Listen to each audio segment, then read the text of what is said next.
transformadoras. Esta es una presentación que usábamos nosotros cuando yo trabajé en electroingeniería. Compensa la capacidad para hacer algunas presentaciones, dábamos charlas en algunas universidades, sobre todo en algunas universidades tecnológicas en diferentes regionales del país. La verdad que está muy interesante. Por eso generalmente yo se las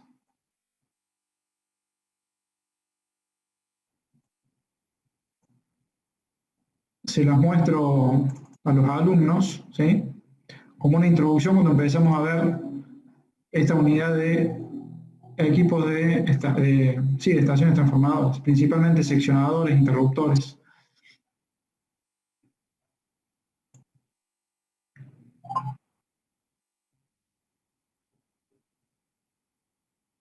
Bueno, ¿ahí ven bien la pantalla? Sí, ingeniero. Sí, sí. Bueno, hay algunos conceptos. A ver, voy a grabar. Bien. Hay algunos conceptos que nosotros ya hemos estado conversando ya en la primera mitad del año, pero bueno, no está de más por ahí recordar algunas cosas, ¿sí? Entonces vamos a iniciar esta presentación con algunos conceptos básicos, ¿sí? Por ejemplo, con alguna definición de estaciones eléctricas. Como ustedes saben, es un conjunto de instalaciones de aparatos eléctricos cuya función principal, ¿sí?, puede ser, por ejemplo, la modificación de parámetros de la potencia eléctrica, la tensión y la corriente, ¿sí?, a través de, por supuesto, las estaciones transformadoras, ¿sí? Y después también puede tener la función, ¿sí?, de interconexión con el resto del sistema de transmisión, como son las estaciones de maniobra, donde no tenemos transformadores, ¿sí?, pero tenemos campos de línea, ¿sí?, que se utilizan para interconectar diferentes nodos de la red, ¿sí? Estas estaciones eléctricas pueden tener también algunas funciones alternativas, como puede ser regulación de la tensión, conversión, repartición de la energía, etc. Bien.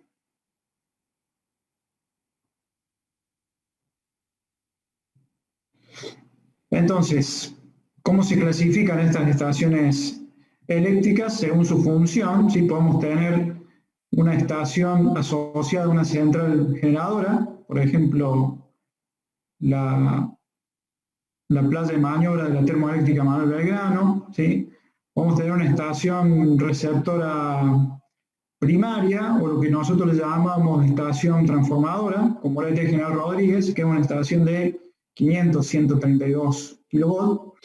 Y tenemos, en esta presentación, le llaman estación receptora secundaria, como la de Barrio Jardín, que nosotros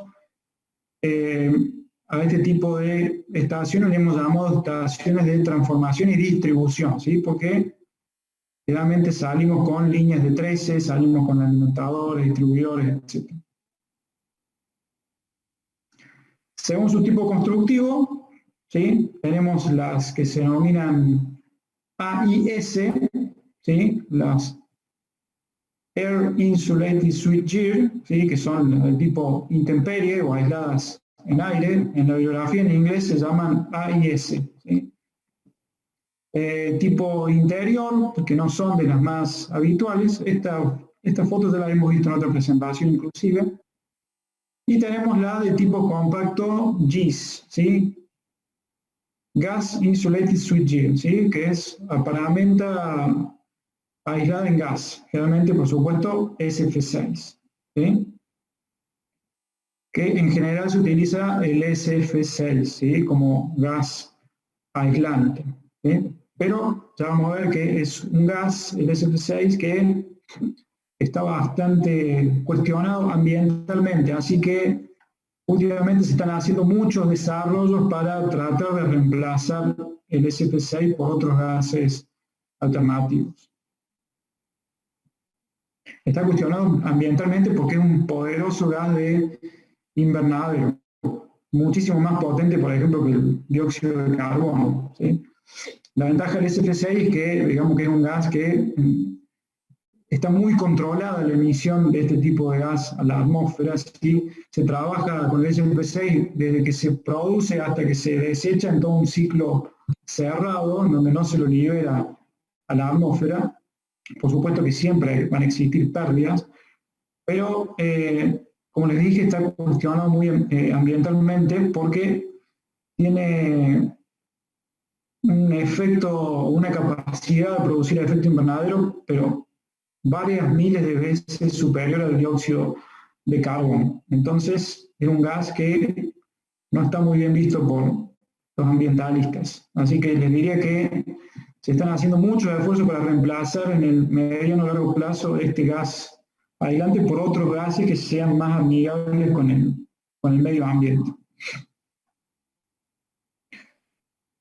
Después vamos a profundizar con estas estaciones tipo compacto GIS, porque de hecho que se están instalando bastantes este tipo de estaciones aisladas en Córdoba, como yo les había comentado. Acá en Córdoba tenemos ya varias GIS instaladas. Tenemos la GIS de Nueva Córdoba, ¿sí? Tenemos otra en La Tablada, tenemos una en Calasanz, tenemos otra en Viales Macé. Se está construyendo la nueva ET Oeste, ¿sí? Donde estaba la central costanera. Se está construyendo la nueva ET Alta Gracia Norte, también otra GIS. Y se está por construir en breve, que está en el último proceso de licitación, la ET Belleville, también otra subestación GIS. Así que el criterio de PEC últimamente es construir este tipo de estaciones aisladas en SF6.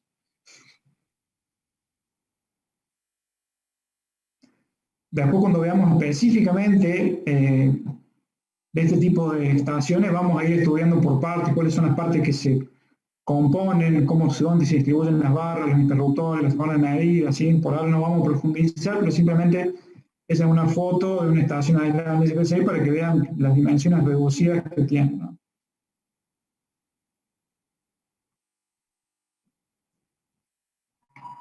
Esto también ya lo hemos visto en una presentación anterior, ¿sí? Esto es una estación de 500 kilovolts.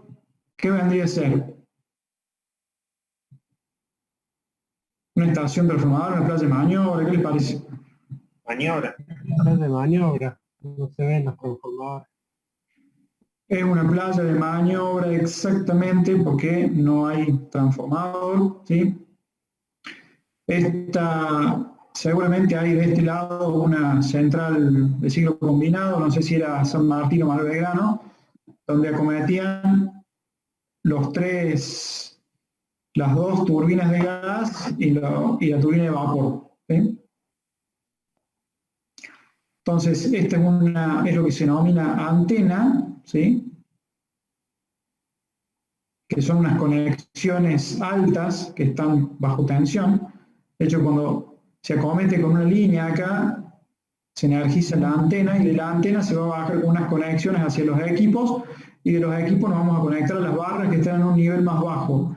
Y son las barras unos tubos de aluminio generalmente como de 150 milímetros de diámetro. Esas son las barras que están en un nivel más bajo, ¿sí?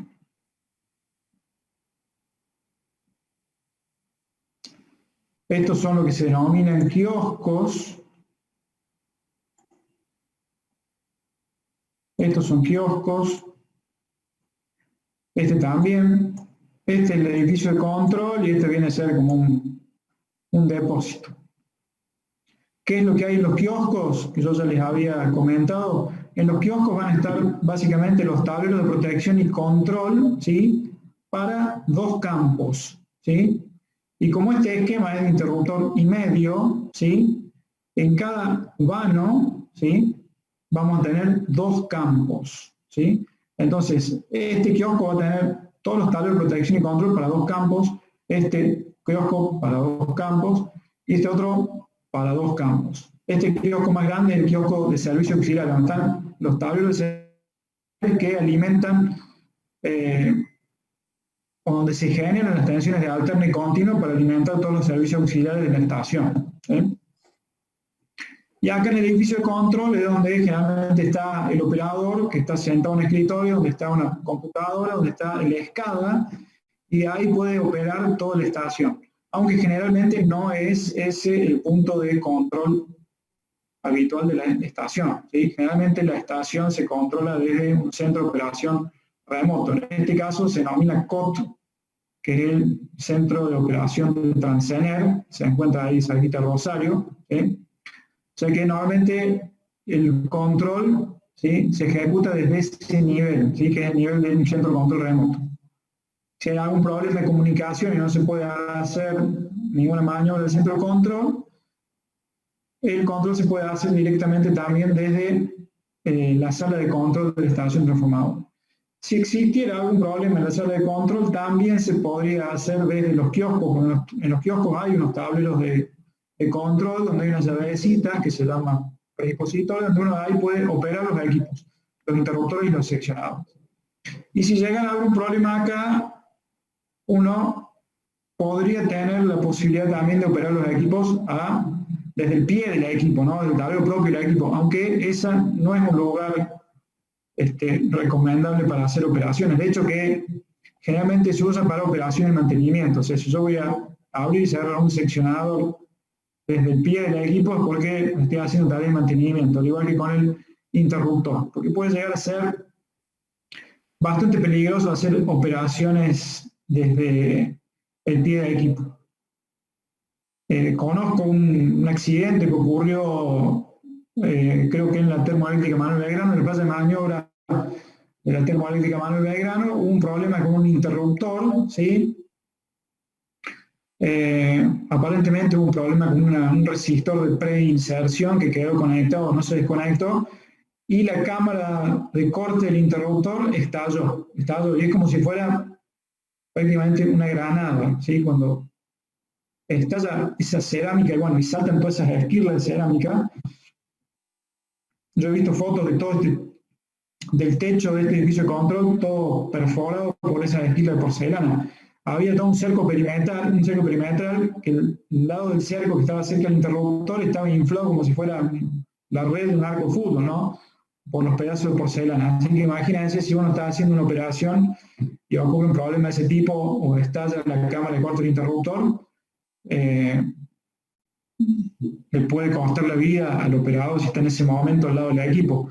Por eso, las operaciones a pie de equipo generalmente se hacen solamente por cuestiones de mantenimiento, ¿sí? Quiere decir cuando ya no están tensionados los equipos. De hecho, que si uno tiene que abrir o cerrar un interruptor al pie de equipo, hay una serie de enclavamientos que permiten hacer las operaciones cuando los seccionadores adyacentes a ese interruptor se encuentran abiertos y en posición local, inclusive, para que ese interruptor se pueda abrir y cerrar, pero sin tensión en sus polos. ¿Sí? ¿Se entiende? Sí, sí.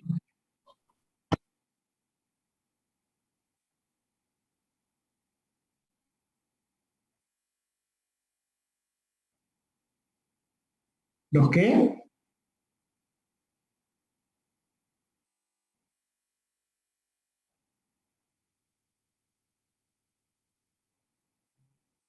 No, en estos kioscos, por ejemplo, ya vamos a ver una foto más, en esta misma presentación más adelante vamos a ver lo que hay adentro de los kioscos, pero básicamente están los tableros de protección y control para los campos que acometen, ¿sí?, en cada baño. Este kiosco generalmente recibe el nombre de kiosco 01K0102, eso le llama, porque tiene los tableros de protección y control del campo 1 y el campo 2. Este se llama K0304 porque tiene los tableros de protección y control del campo 3 y 4. Y este se llama el 0506, ¿sí?, porque atiende o tiene los tableros de protección y control del campo 5 y el campo 6.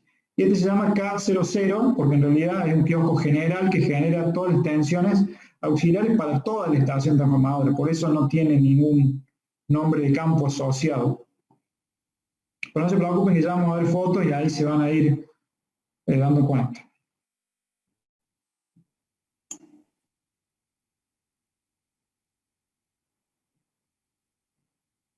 Bueno, en realidad era al revés. Este es el K0102, K0304, K0506. Por eso dice ahí campo 5, campo 6. Barra A, barra B, ahí se ven las barras. 1, 2, 3, que son los tubos de aluminio, como les dije recién. Acá está la otra barra. El kiosco 0506, el 0304, el 0102, el kiosco 00, que es el servicio auxiliar, y el edificio de control.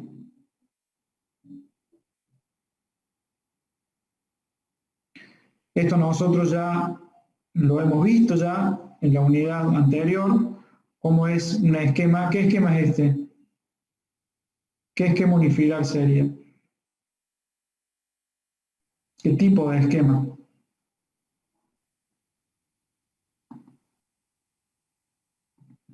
Era 1,5. ¿no? ¿Cómo? ¿Cómo se llama ese esquema de barra? Interruptor y medio. Interruptor y medio, exactamente, ¿sí? Esta es una barra, esta es la otra barra, y acá están los tres interruptores, ¿sí? Esto es un campo de línea, ¿sí? Esto es un campo de línea y esto es un campo de transformador, ¿sí? Fíjense que tenemos un esquema con 4 transformadores de corriente. Bueno, y acá tenemos un reactor de línea con un reactor de neutro acá, y esto representa un descargador. Esto es un reactor de línea y esto es un reactor de neutro, ¿sí? Este es el seccionador de línea, también un seccionador de línea, en realidad es para un campo transformador, ¿sí? Y esto que está acá son los transformadores de tensión capacitivos, ¿se acuerdan? Sí, sí. Sí. Bien.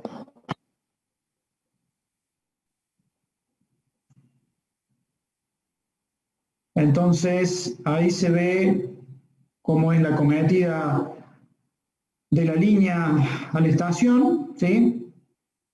Fíjense que en esa foto hay una particularidad ahí, ¿sí? Fíjense lo que hubo que hacer, ¿sí? Se tuvieron que instalar todas estas torres más chicas, ¿para qué? Hacia Hay otra una línea línea. existente. Porque pasaba otra línea por ahí, había que pasar por debajo de esa línea, o sea que se buscó esta solución, ¿sí? Con estas torres así más chiquitas para pasar por debajo, después subir esta torre que es de tipo autosoportada, ¿sí? Y acá se cometía a la estación, al pórtico de la estación. Estos serían los equipos que hay en la cometida de línea, ¿sí? Acá tenemos descargadores de sobretensión, siempre en la cometida de las líneas aéreas tenemos descargadores de sobretensión, por supuesto uno por cada fase. Recuerden que esto es una estación de 500 kilovolts, ¿no? Y acá que tenemos, ¿qué les parece que es esto?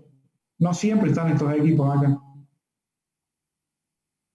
Eran las trampas de Son onda. los reactores. La bobina, reactor de onda portadora. Reactor de línea. Son las trampas de onda, ¿sí? Trampas de ondas. Son las trampas de onda. Generalmente en 500 kilovolts se suelen instalar de esta forma, así sobre un soporte, aislador de soporte y la trampa de onda, y que se conecta en serie con la línea, se conecta en serie estas bobinas o estas trampas de onda y sirven, como ya les expliqué, para transmitir datos a través de la línea de alta tensión. Cuando no tenemos fibra óptica, ¿sí? Cuando es una línea vieja que no tiene fibra óptica, se utiliza la bobina de onda portadora, que es un sistema de comunicación que ya tiene mucha antigüedad y que en los últimos años cada vez se usa menos por el auge de la fibra óptica, ¿no?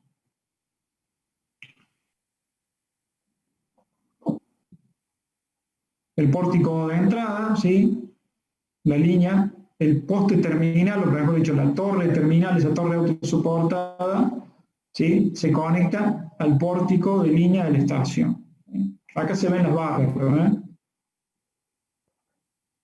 ¿sí? Que están a un nivel más bajo y son de caño de aluminio.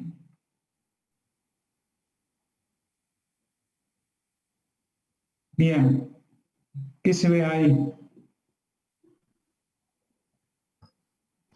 Reactores, dice compensación. Reactores, estos serían reactores de línea y el reactor neutro. ¿Para qué sirve el reactor de línea? Para compensar cuando la línea no está cargada. ¿No es?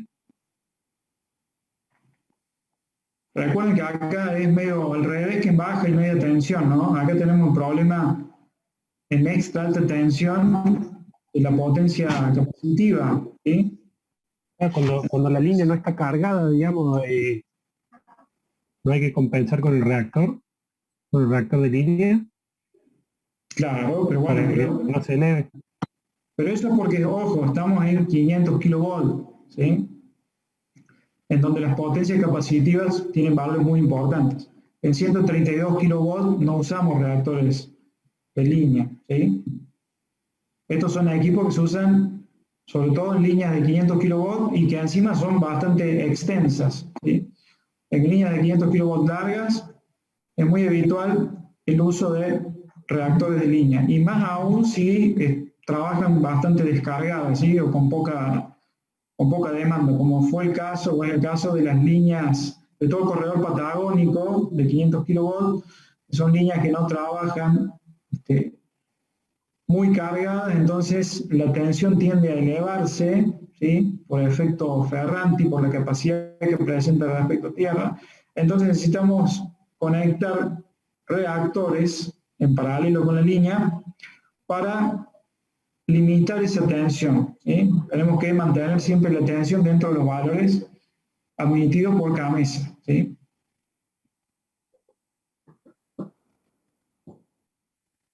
Ahí que tenemos, ¿qué sería eso?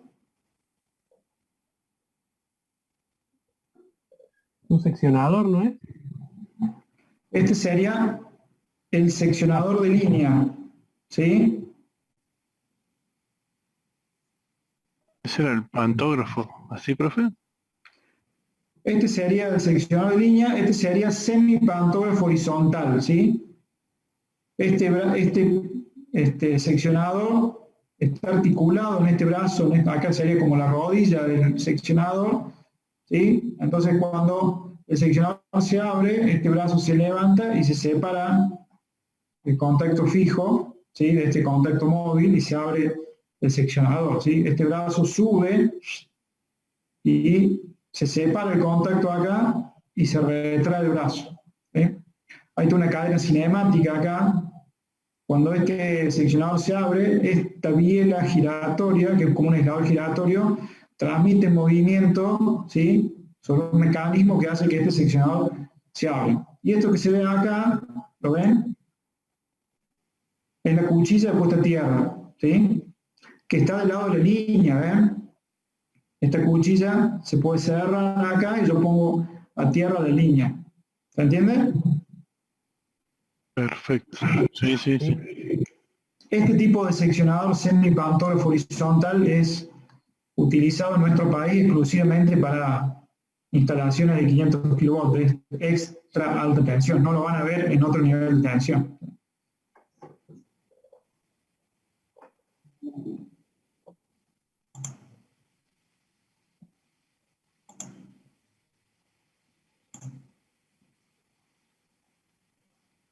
Eso que se ve en la foto es un transformador de tensión capacitivo, ¿sí? Que justamente la función es estar midiendo la tensión en la línea, ¿sí?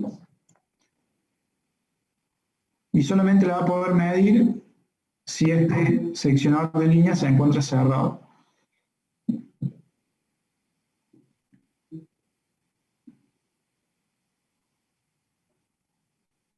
Fíjense, ese punto acá es justamente estas bajadas de la antena, ¿sí?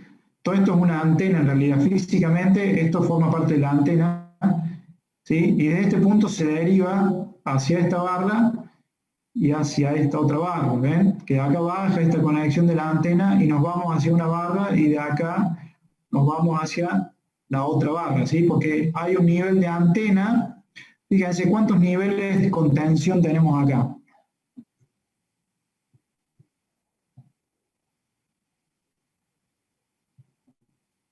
Tenemos 3 niveles. Tenemos el nivel de antena, ¿sí? Que son estos cables, ¿sí? Que realmente pueden ser cables de aluminio de 1265 milímetros cuadrados, ¿sí? 2 cables de aluminio de 1265. Entonces tenemos estas antenas que están con tensión, después bajamos con estas conexiones a este nivel de equipo, o sea que acá hay otra altura, otro nivel, ¿sí? Con tensión, que es el nivel de equipos. Y después vamos a tener el nivel de las barras, porque las barras están también a otra altura. Están a una altura intermedia entre el nivel de equipo y el nivel de antena, ¿sí? Ahí lo vamos a ver. ¿Saben qué es esto? Transformador de corriente. Esto que está acá. Trafo de corriente. ¿Sí? Y acá está el de la otra fase y el de la otra fase. ¿Sí? Ahí se ve Fíjense abierto que- el seccionador, ¿no? Ahí ¿Cómo? está abierto el semipantógrafo, está abierto ahí, claro. Sí, Y abierto acá ahí el seccionador. justo en esta imagen se encuentra abierto el seccionador semipantógrafo horizontal. O sea que cuando esto se cierra, este brazo se mueve con esta articulación, ¿no? Se va moviendo y este contacto móvil se va acercando hasta que llegue a este contacto fijo, ¿sí? Y eso gracias al movimiento que se le da a este aislador que gira, ¿sí? ¿Y quién lo hace girar? Por supuesto un motor que está acá en un tablerito más abajo, ¿sí? Y lo importante es que no existe un vínculo mecánico entre los polos, ¿sí? Porque fíjense que este polo en realidad está distanciado como 8 metros de este otro polo y este a unos 8 metros de este otro polo, ¿sí? No hay una vinculación mecánica entre los polos. Quiere decir que los 3 polos tienen que trabajar de manera sincronizada, tienen que abrir y cerrar de manera sincronizada, ¿sí? Pero se podría dar una falla en donde,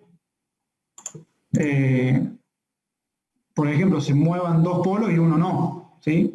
Entonces existe una protección para eso que se llama discrepancia de polos, ¿sí? Entonces, si se da esa situación en donde no se mueven de manera sincronizada los 3 polos, salta una alarma que se llama discrepancia de polos, ¿sí? Entonces va a haber que resolver el problema para después seguir con las maniobras para energizar la estación, ¿sí? Ese problema no lo vamos a tener en 132 kilovolts, ¿sí? Lo vamos a tener en 500 kilovolts. ¿Por qué? ¿Se producen sobretensión en ese caso? Cuando tenemos la apertura de esos polos, si no abren, digamos, al mismo tiempo, se generan sobretensiones que se transmiten por la línea, ¿no? No, No, porque en el realidad interruptor. no se produce nada en realidad, porque cuando vos maniobras un seccionador no lo haces con carga. Claro, claro. Porque En 132 son. ¿Cómo? En 132 son los 3 polos al mismo tiempo, digo. Claro, en 132 kilovolts, como los polos están distanciados una distancia menor, ¿sí? Están vinculados mecánicamente entre sí a través de una barra de comando. Hay un solo motor en realidad que mueve los 3 polos, en 66 o en 132 kilovolts, y hasta 220 también. Pero ya en extra alta tensión, ¿sí? Cada fase de un seccionador o cada polo, un seccionador, tiene su propia caja de comando con su propio motor, ¿sí? Entonces, cuando uno está haciendo maniobras con los seccionadores, se supone que los interruptores están abiertos, o sea que no se va a trasladar ese problema de discrepancia de polos a la red porque los interruptores están abiertos.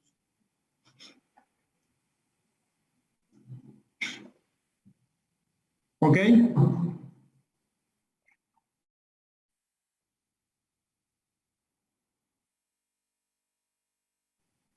Y sí, pero no vamos a poder seguir con las maniobras, digamos. O sea,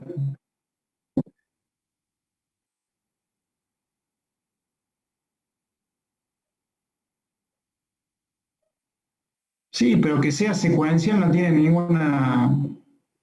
¿Para qué lo haría secuencial? Lo importante es que se abran los tres juntos y se cierren los tres juntos. Entonces vos tenés que tener protecciones que te avisen cuando eso no sucede. ¿Me entendés? Porque imagínate, O sea, el problema sería que alguno no se accione, más allá de que no se muevan exactamente en el mismo tiempo. sí, no importa, por eso te digo, a ver, vamos de nuevo. Claro. Podría ser secuencial, no importa eso, si uno primero, el otro. Lo importante es que al final de la maniobra los tres polos se cierren y los tres polos se abran.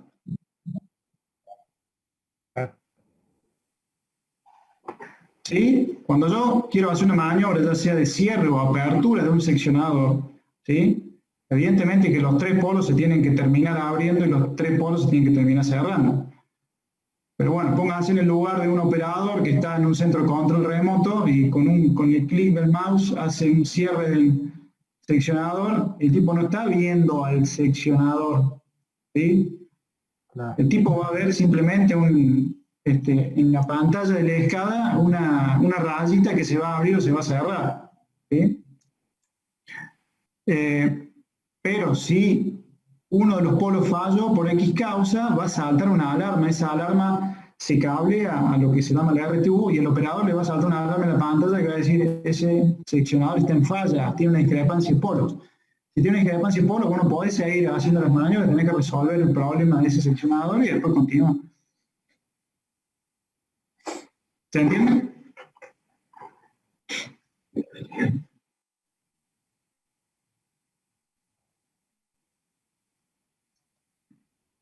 De hecho que hay algunos seccionadores también de algunas marcas que te permiten hacer movimientos de cada polo individualmente para tareas de mantenimiento, sobre todo.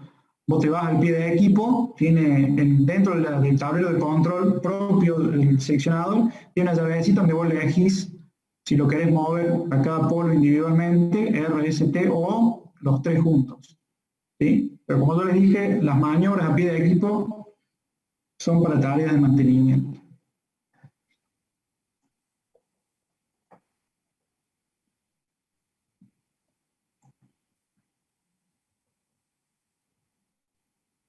Bueno, ahí van viendo, ¿sí? Transformador de corriente, ¿sí? Vieron la secuencia, ¿no? Ahí, seccionado, ese seccionado, ¿sí? Ese punto, me da nuevo, y ahí está, fíjense, el interruptor. Fíjense qué problema tiene el interruptor y el transformador de corriente. Tiene una particularidad.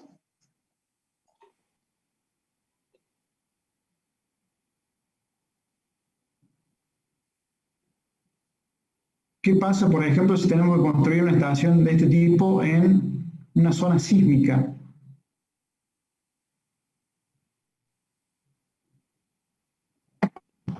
Son muy pesados arriba y muy finitos el sostén, digamos, el aislador. Fíjense, Son muy altos. son equipos muy altos, alrededor de 8 metros, ¿sí? Y particularmente el interruptor y el transformador de corriente tienen un centro de gravedad muy alto, ¿sí? Entonces, básicamente, ¿qué es un sismo? ¿Qué produce un sismo? Movimiento Desplazamiento lateral, horizontal. horizontal. Produce una aceleración horizontal y vertical también. Bien. Y estos equipos tienen una masa. Entonces, masa por aceleración, ¿qué viene a ser? Fuerza. Una fuerza. Y cuando estos equipos tienen el centro de gravedad tan alto, esa fuerza en el centro de gravedad, ¿qué produce? Un torque. Momento de rotura grande. Un momento, ¿sí? Un momento de vuelco, digamos, ¿sí? Entonces, son equipos muy problemáticos de instalar en zona sísmica, ¿sí? Por el problema este del centro de gravedad muy alto y que son muy esbeltos, fíjense lo flaquito que es este aislador. Tienen mucho peso arriba. Entonces, a mí me tocó participar en un proyecto en donde se construyó una estación transformadora en zona sísmica, por allá por el año 2009. De hecho, que fueron las primeras estaciones transformadoras de 500 kilovolts que se construyeron en zona sísmica, en la zona de Jujuy, Salta, después también en San Juan, Mendoza, que era más grave todavía la situación ahí en San Juan y Mendoza, porque bueno, es una zona más sísmica todavía. Vieron que en nuestro país las zonas sísmicas se dividen en son 5 zonas, zona 0, 1, 2, 3 y 4. Córdoba es zona 0 y 1, básicamente. El sur también no es zona sísmica.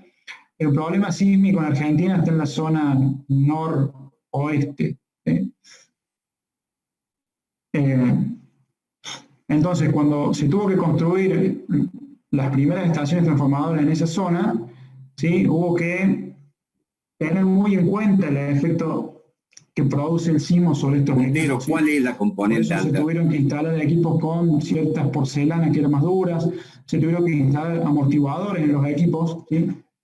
Cuando uno instala amortiguadores entre el equipo y el soporte, o entre el soporte y la fundación, ¿sí? Lo que se produce es una disminución de esa aceleración, ¿sí? Entonces eso favorece que estos esfuerzos o momentos de vuelco no sean tan importantes, ¿sí? Entonces, esto no es lo mismo que si fuera una GIS de 132 o una estación de 132 kilovolts, en donde los equipos son mucho más bajos, los centros de gravedad son mucho más bajos, o sea que estos problemas no son tan graves. Se vuelven muy graves en 500 kilovolts, por estas particularidades de las esbeltez de los equipos y el centro de gravedad muy alto. De hecho que en otros países, por ejemplo, donde tenemos zonas sísmicas muy importantes, por ejemplo en la costa oeste de Estados Unidos, una zona ahí de California, ¿sí? De hecho que ellos ni siquiera usan estos tipos de interruptores, que son, estos se llaman tanque vivo, ellos utilizan uno que se llama tanque muerto, en donde es un equipo que es mucho más petizo, vamos a ver fotos después, ¿sí? Entonces son mucho menos susceptibles a los movimientos sísmicos. Pero bueno, esto es como un dato anecdótico.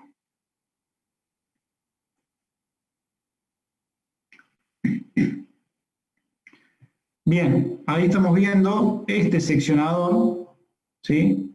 Que se conecta a la barra. Fíjense de qué manera se conecta a la barra. ¿Qué equipo vendría a ser este? ¿Cómo se llama? Ocultor. Pantógrafo vertical. Tenor de línea. No, el de línea es este, ¿eh? Ah, De barra. de barra entonces. Este es un seccionador de barra, ¿sí?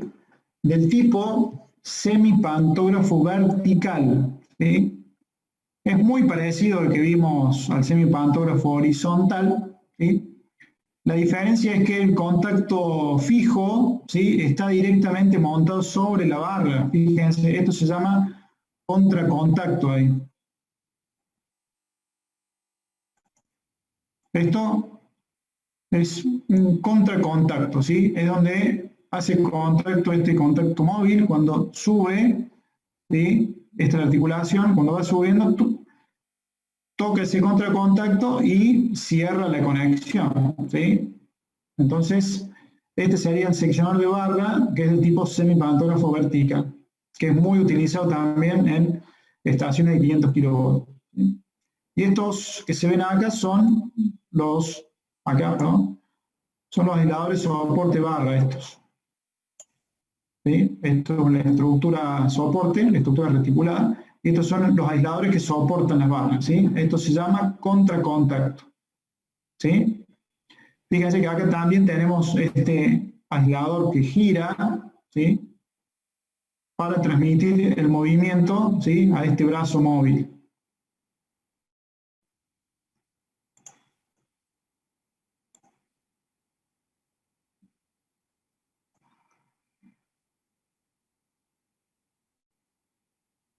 Acá se ve en esa imagen este conjunto, ¿sí?, de estos equipos, ¿sí? Ahí está el interruptor. Acá se ve el transformador de corriente. Y acá está este seccionador semipantógrafo horizontal. Y acá está el interruptor, ¿sí? Fíjense que en estos interruptores de 500 kV tenemos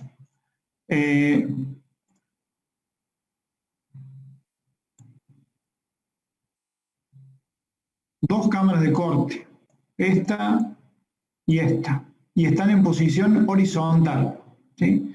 Van a ver que en 132 kV se utiliza una sola cámara de corte y está en posición vertical, o sea que no tiene nada que ver un interruptor de 500 kV con uno de 132 kV, ¿sí? Tiene dos cámaras de corte en serie, ¿sí?, porque tienen que cortar una tensión importante.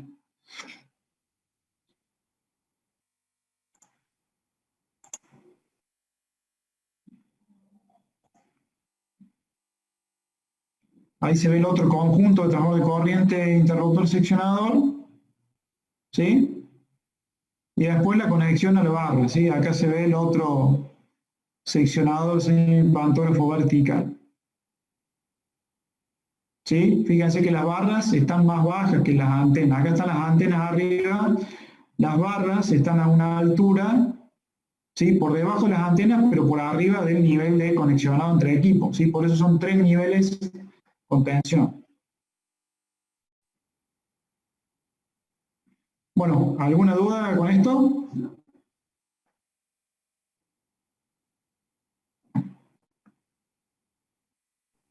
No, ingeniero. No, perfecto. Bueno, sigamos. Esto, bueno, ya lo hemos estado viendo, los esquemas de barra, esto sería un esquema de simple barra, ¿sí?, con un interruptor por cada salida, dos seccionadores. Bueno, esto no vamos a volver a hablar sobre esto porque ya lo hemos visto. Este que sería doble barra, doble interruptor, ¿sí? El esquema más caro, utilizado en nuestro país en los nodos más importantes de 500 kV. Por ejemplo, la ET General Rodríguez. Es más caro porque estamos usando dos interruptores por cada salida. En cambio, el interruptor y medio utilizamos un interruptor y medio por cada salida, o 3 interruptores cada 2 salidas. Este es el esquema interruptor y medio, que es el más utilizado en 500 kV.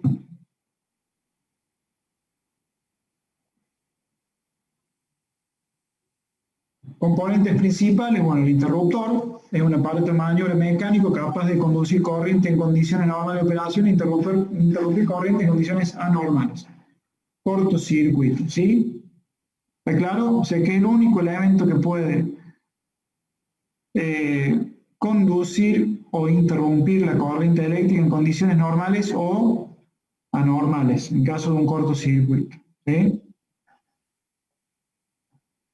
Esto ustedes, por supuesto, ya lo saben también. Seccionador, aparato de maniobra que interrumpe en forma visible un circuito asegurando una determinada distancia de seccionamiento, ¿sí? ¿Para qué queremos entonces utilizar un seccionador? Justamente se utiliza para realizar tareas de mantenimiento para lograr un corte visible y asegurar una distancia de seccionamiento entre dos partes de un circuito eléctrico. ¿Está claro? Sí. Entonces, tenemos seccionador semipantógrafo horizontal a la izquierda y a la derecha el seccionador semipantógrafo vertical. Les recuerdo, en 132 kV no se van a encontrar con estos tipos de seccionadores. Hay otros tipos de seccionadores que se usan para esos niveles de tensión. Y la cuchilla de puesta a tierra, que ya la habíamos visto. Transformador de potencia, ¿sí? máquina electromagnética que permite modificar la tensión o aislar galvánicamente circuitos transmitiendo energía de un circuito a otro. Aislamiento en aceite, función aislante y refrigerante. La refrigeración, ya lo habíamos estado viendo un poquito, podría ser ONAN, ONAF, OFAF, OF, WF, ¿sí? Que en función de la potencia que le querramos extraer a la máquina, deberemos ir accionando, ¿sí? los diferentes equipos para refrigerar. Habíamos hablado ya que ONAN, ¿qué significaba ONAN? Oil normal, normal, Natural. Claro. natural. Circulación de aceite natural y de aire natural, ¿sí? En transformadores de potencia, ¿sí? En transformadores de potencia, estamos hablando de 132, transformadores de 132 kV, 500 kV, no es muy habitual encontrar transformadores ONAN. Sí los van a ver en algunas instalaciones tipo GIS, por ejemplo, en zona urbana, por ejemplo, van a encontrarse con transformadores de 132 kV ONAN, porque son máquinas que no son ruidosas, como no tienen los ventiladores, no hacen ruido, entonces lo que queremos evitar es la contaminación sonora, pero son máquinas más costosas, ¿sí? Económicamente conviene tener equipos de refrigeración forzada para poder extraer el 100% de la potencia de un transformador. Entonces lo más habitual, lo más común, la mayoría de los transformadores que van a ver en la práctica son ONAF, ¿sí?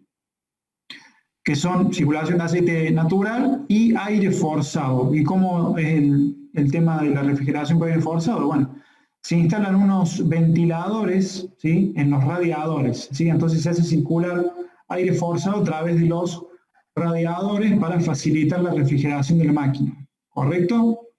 Es lo más habitual con lo que se van a encontrar en la práctica, con el tipo de refrigeración ONAF, ¿sí? Cuando ustedes vean una placa característica de un transformador, ¿sí? Van a ver que dice generalmente ONAN 60% de la potencia, ONAF 1 80% de la potencia, ONAF 2 100% de la potencia, porque generalmente tiene dos etapas de ventilación, ¿sí? No es que todos los transformadores arrancan y paran juntos, no. Si a la máquina estamos sacando el 60% de la potencia, ¿sí? No hace falta que tengamos la refrigeración forzada por los ventiladores, o sea que en ese momento con la refrigeración ONAN es suficiente para extraer el 60% de la potencia. Si queremos llegar a extraer el 80% de la potencia del transformador, vamos a tener que encender la primera etapa de ventilación forzada. Y si queremos sacarle el 100% de la potencia, vamos a tener que prender todos los ventiladores juntos, las dos etapas, para poder obtener el 100% de la capacidad.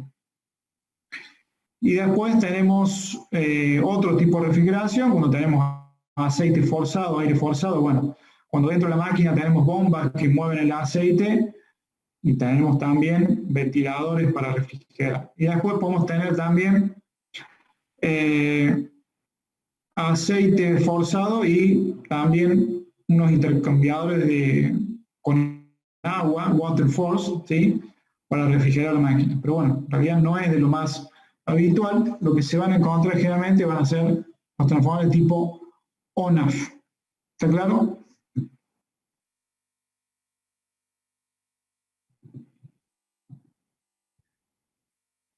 ¿Qué le parece que es esto? Ventilación ONAF. ONAF, un transformador. Un transformador. Muy bien. Elevador, reductor, ¿qué vendría a ser esto?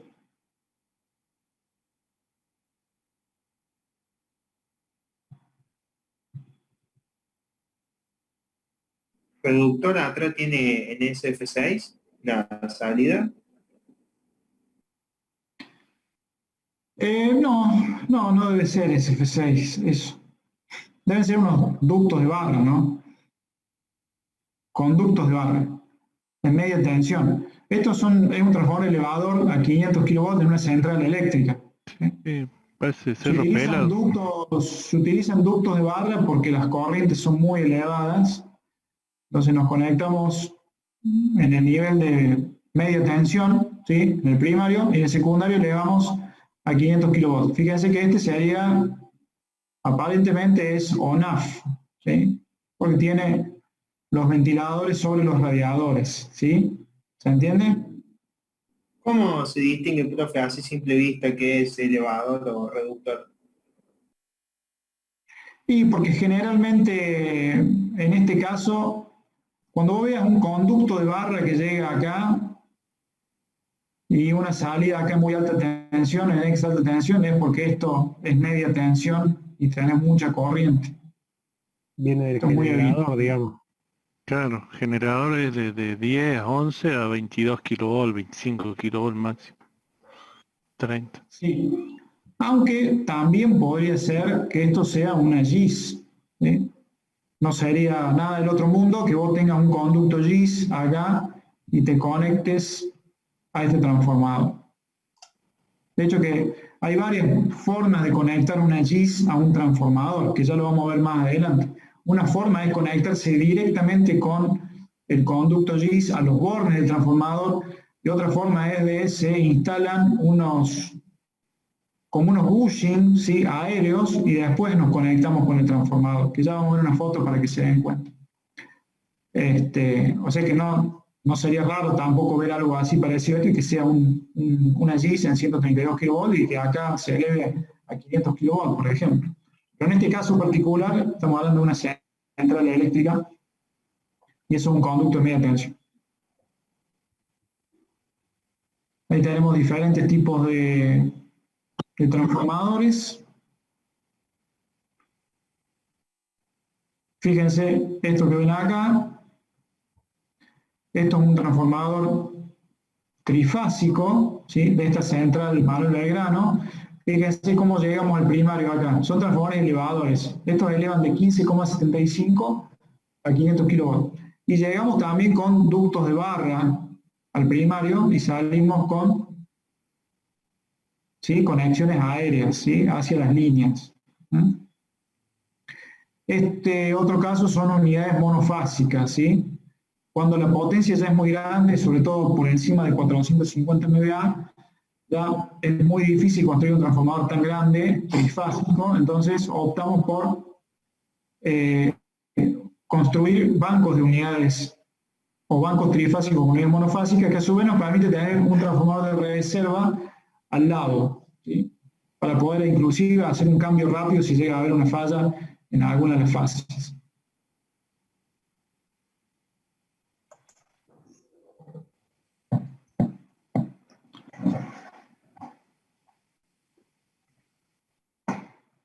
Bien. Bien, como ustedes saben, ya habrán visto algo sobre algunos conceptos de potencia natural de las líneas.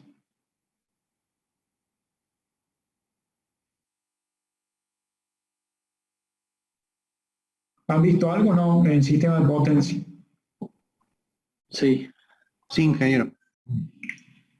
Bueno, básicamente cuando se transmite la potencia natural están compensados los efectos capacitivos, inductivos, etc.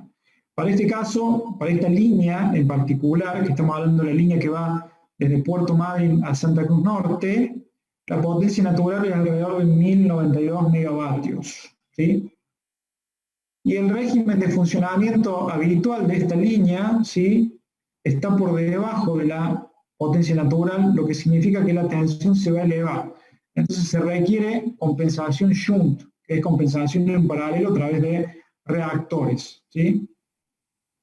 Entonces, ¿para qué sirven los reactores de compensación? Para mejorar el perfil de tensiones y para compensar la potencia capacitiva, la sustancia capacitiva, ¿sí? Que se da por el efecto Ferranti, ¿sí? Vamos a ver que tenemos reactores de línea y reactores de barra. Vamos a ver que los reactores de línea generalmente se conectan y se desconectan conjuntamente con la línea, y los reactores de barra se utilizan para hacer como un ajuste fino de la tensión en función de la potencia que circula por las líneas, ¿sí? Y acá Fíjense que los reactores de línea básicamente son bobinas que están conectadas en estrellas, ¿sí? Fíjense que este sería como el centro de estrella. ¿Lo ven? Esta barra. ¿Sí? Como si fueran tres bobinitas. ¿Sí? Entonces, un extremo va a este bushing y el otro extremo, que es el neutro, generamos la estrella. Y el punto neutro no lo conectamos a Tierra directamente, sino que lo conectamos a través de un reactor de neutro, que ya vamos a ver para qué sirve un reactor de neutro en un sistema de 500 kV, que tampoco lo van a ver nunca en 132 kV. Bueno, ¿qué tenemos acá? ¿Qué se puede ver?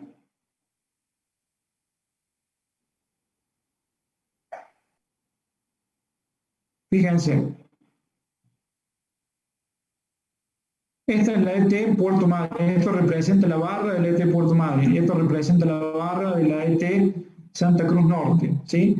En esta simulación estamos suponiendo o simulando que hay una potencia que circula por esta línea de 40 megavatios. Hay 543 kilómetros entre Puerto Madre y Santa Cruz Norte, ¿sí? Fíjense que en esta simulación, bueno, tenemos conectados los reactores de línea del extremo Puerto Madryn, pero están desconectados todos los reactores del lado de Santa Cruz Norte, ¿sí? Tenemos reactores de línea y reactores de barra, ¿sí? Acá como está el cuadradito blanco significa que está desconectado. Entonces, fíjense qué pasa con la tensión en este caso. En el caso de arriba, ¿sí? ¿A cuánto llega la tensión en barras en la ET Santa Cruz Norte? Parece 584 kilovoltios. 594. ¿Qué les parece? ¿Un valor razonable o no? No, No, imagínense que según los conocimientos de cada mesa, el nivel de tensión en 500 kV tiene que ser más o menos 3%. Así que está totalmente fuera de rango la tensión. De hecho, que los equipos generalmente soportan tensiones hasta 525 kV o 550 kV, ¿sí? De manera permanente. Un interruptor, por ejemplo, cuando usted compra un interruptor, dice en la placa tensión nominal 550 kV. Quiere decir que ese equipo puede estar sometido permanentemente a 550 kV sin problema. Pero en este caso tenemos 594 kV. O sea que Casi un 20%. ¿alguien hizo algún comentario? Casi un 20%, digo. Claro, una locura, digamos. No se puede operar de esa forma el sistema. Entonces, ¿qué tenemos que hacer? Fíjense en la figurita de abajo. Entraron todos los reactores de línea y de barra.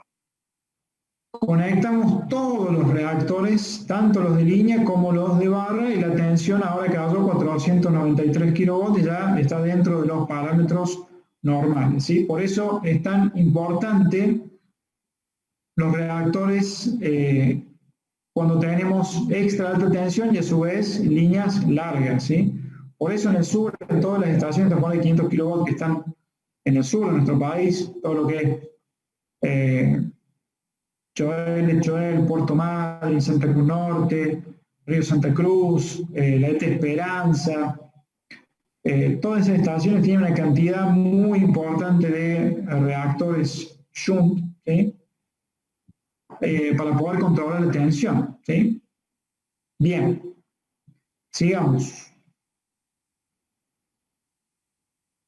Ahora, ¿qué pasa si en la misma situación estamos en esta situación acá abajo, ¿sí? En esa situación aumentamos la potencia transmitida a 140 megavatios. Ahora cayó mucho la tensión. Ahora la tensión se vino abajo a 482 kilovatios. ¿Cómo solucionamos el problema? Y sacando reactores de barra. Fíjense, conectando el reactor de barra acá, ¿sí? Entonces, ¿qué pasa? Estos reactores de línea, la realidad es que van a estar estar siempre conectados. Si la línea está energizada, estos reactores generalmente no tienen interruptor para maniobrarse, ¿sí? Están conectados de manera solidaria con la línea. Generalmente van a ver que en el sistema hay reactores de línea que son maniobrables. De hecho, cuando vayamos a Malvinas van a ver que el reactor de línea es maniobrable. Pero en la mayoría de los casos no son maniobrables y se conectan de manera solidaria con la línea. ¿Qué quiere decir? Cuando la línea entra, el reactor se conecta con la línea, ¿sí? Entonces, evidentemente, se utiliza para hacer un ajuste grueso de la tensión, como quien diría. Y vamos a usar los reactores de barra para hacer un ajuste fino, que significa que en función de la potencia que circule por esa línea, nosotros vamos a conectar o desconectar los reactores de barra, ¿sí? Para mantener la tensión dentro del valor permitido. Por lo tanto, los reactores de barra sí tienen que ser maniobrables. Siempre los reactores de barra, en una estación de 500 kV, tienen interruptores, ¿sí? Porque en función de la potencia que circule por las líneas, vamos a tener necesidad de conectarlos o desconectarlos. ¿Se entiende? O sea, si la potencia baja, si la potencia que transmite la línea baja mucho, vamos a tener que conectar los reactores de barra, ¿sí? Y si aumenta, seguramente vamos a tener que empezar a desconectar, ¿sí? Para estabilizar la tensión. ¿Está claro? ¿Esos valores de los reactores son fijos o se pueden ir regulando con algún TAP o algo por el estilo? En nuestro país son fijos, ¿sí? Pero vienen. Hay tecnología, sobre todo con electrónica de potencia, ¿sí? Que vamos a ver que se puede variar la reactancia inductiva, ¿sí? Pero ya estamos hablando de otro tipo de equipos que no son bobinas con núcleos de hierro, ¿sí? Estamos hablando de electrónica de potencia.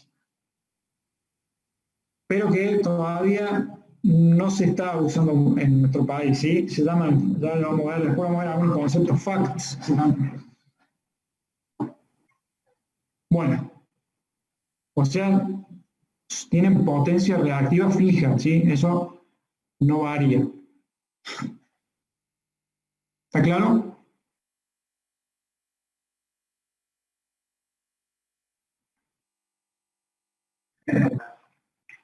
Bien.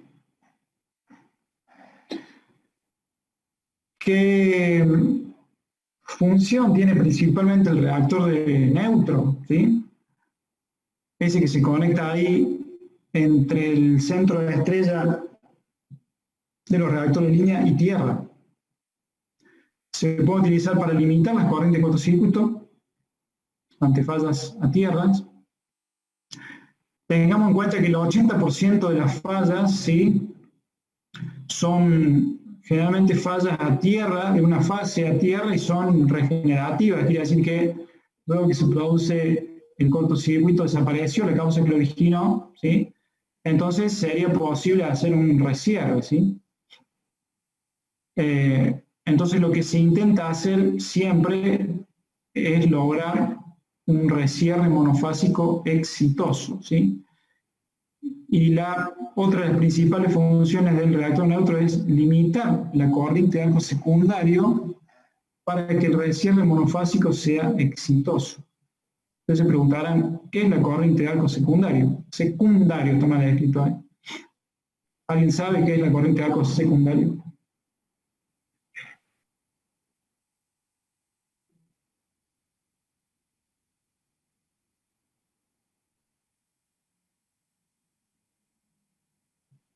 No, profe, la verdad.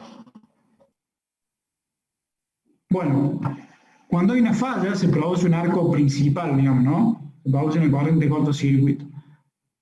Cuando hay una falla monofásica a tierra, ¿qué es lo que va a realizar el esquema de protecciones de esa línea? ¿Sí? Va a abrir, ¿sí?, esa fase que falló, ¿sí? Va a detectar que hay un cortocircuito, por ejemplo, en la fase S, ¿sí? Entonces va a abrir los interruptores, ¿sí?, solamente la fase S de ambos extremos, ¿sí?, de ambas estaciones, ¿sí? Entonces, ¿qué debería suceder ahí? La corriente de cortocircuito, ¿qué pasaría? Al cero. Se iría a cero, en principio se iría a cero, pero ¿qué pasa? Existe un acoplamiento electromagnético entre las fases que todavía están energizadas y la fase que está en falla, ¿sí? Entonces, ese acoplamiento electromagnético básicamente lo que hace es alimentar la falla, ¿sí? Y se alimenta con una corriente de arco secundario que por supuesto es mucho más baja que la corriente de cortocircuito principal, ¿sí? Pero esa corriente de arco secundaria se encuentra alimentada a través de ese acoplamiento electromagnético que existe entre las fases que están sanas y que todavía continúan en servicio y la fase que está fallada con ambos interruptores abiertos en los extremos, ¿sí? Entonces, si yo no limito esa corriente de arco secundario, lo que va a suceder es que cuando se vuelvan a cerrar los polos de los interruptores de ambos extremos, se va a volver a encender el arco y se va a producir nuevo el cortocircuito. Entonces yo lo que tengo que hacer es justamente a través del reactor de neutro compensar, ¿sí?, ese acoplamiento electromagnético para reducir la corriente de arco secundario, para que se haga más chica y yo pueda tener un recierre monofásico exitoso. Por eso se llama reactor de neutro supresor de arco también. Es bastante habitual escuchar ese nombre, ¿sí? Reactor de neutro o supresor de arco. ¿Qué arco? El arco secundario, ¿sí? Ese es el concepto. Entonces, ¿para qué tenemos reactor de neutro? Para limitar la corriente de arco secundario, ¿sí? ¿Y para qué queremos limitar la corriente de arco secundario? Para que el recierre monofásico pueda ser exitoso. Esto es un fenómeno exclusivo de un sistema de extra alta tensión de 500 kV. En 132 kV, 66 kV, media tensión, no existe este tipo de fenómeno, ¿sí? Así que esto tenganlo muy en cuenta cuando hablamos de reactores de línea, reactores de neutro o capacitores serie inclusive, que ya vamos a ver también, son todos equipos que se instalan en redes de extra alta tensión. Tenía una consulta. ¿Este arco secundario es de naturaleza inductiva? Sí, en principio sí. Bueno, escuchen, vamos a ver cómo sería el ciclo de un recierre monofásico.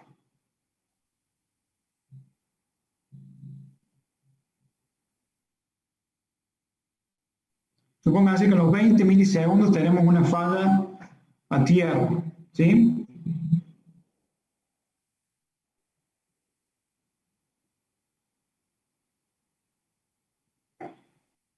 A los 100 milisegundos, ¿sí? Fíjense que hubo una diferencia ahí de 80 milisegundos, o sea que el sistema de protección y los interruptores se demoraron 80 milisegundos en producir la apertura de esa fase que falló, ¿sí? ¿Se ve? Después hay un tiempo de espera, ¿sí?, de alrededor de 400 milisegundos, ¿sí?, que se utiliza para extinguir el arco y para la regeneración del espacio dieléctrico, y recién a los 600 milisegundos volvemos a cerrar ambos polos, ¿sí? Y si la corriente de arco secundario es lo suficientemente pequeña, el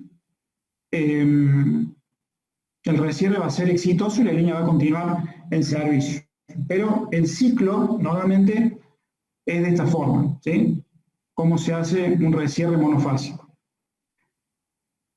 En 132 kV también es algo parecido, que se usa, por supuesto, el recierre monofásico, ¿no? Para lo cual los interruptores siempre tienen que ser del tipo unitripolar, ¿sí? En 500 kV, digamos que sí o sí son unitripolares, ¿sí? Porque no hay interruptores de 500 kV que tengan un comando único, ¿sí? Los polos son individuales, cada polo tiene su caja de comando y motor de accionamiento individual, ¿sí? O sea que todos serían unitripolares, ¿sí? En 132 kV es donde se hace esta distinción entre interruptores tripolares o unitripolares, ¿sí? Básicamente en 500 kV todos van a ser unitripolares, pero nosotros vamos a programar las protecciones para que funcionen con recierre monofásico o no, ¿sí? Por ejemplo, si es un interruptor para un campo de transformador, los tres polos pueden funcionar de manera independiente, pero sí o sí van a operar siempre los tres polos juntos, porque no vamos a hacer rescierre, ¿sí? En un campo de transformador no hacemos rescierre, los rescierres son para las líneas, ¿ok? Y usaría el tripolar. ¿Cómo? Ahí sí usaría el tripolar en los transformadores. Son unitripolares, pero funcionarían como Sí, tripolares. son unitripolares, pero no aplicas la función de rescierre. Que tengan buenas noches. O sea que los tres polos tienen que operar siempre juntos, ¿sí? Pero no hacer rescierre, lo vas a utilizar para energizar o desenergizar el transformador a los interruptores, ¿sí? Pero si hay una falla en el transformador, suponete que hay una falla interna del transformador, por qué sé yo, actúa la protección o el relevo Buchholz o la protección diferencial. El interruptor tiene que abrir, ¿sí? La protección le va a enviar una orden de temperatura al interruptor y el interruptor va a abrir. Entonces vos tenés que ir a ver qué problema hubo. Nunca vas a hacer un rescierre del interruptor sin ver qué problema hubo. De hecho, que una protección de transformador lo que hace es bloquear el cierre, ¿sí? No vas a poder cerrar el interruptor sin apretar un botón que se encuentra en el tablero de protección que dice desbloqueo. Desbloqueo del cierre del interruptor. Quiere decir que una vez que vos revisaste qué pasó, ahí tenés que ir a desbloquear el cierre y ahí recién vas a poder cerrarlo al interruptor, ¿sí? Está totalmente prohibido hacer un rescierre porque se supone que si una falla en un transformador no es autorregenerativa, quiere decir que alguna aislación ya falló, ¿sí? Y eso no se recupera, ¿sí?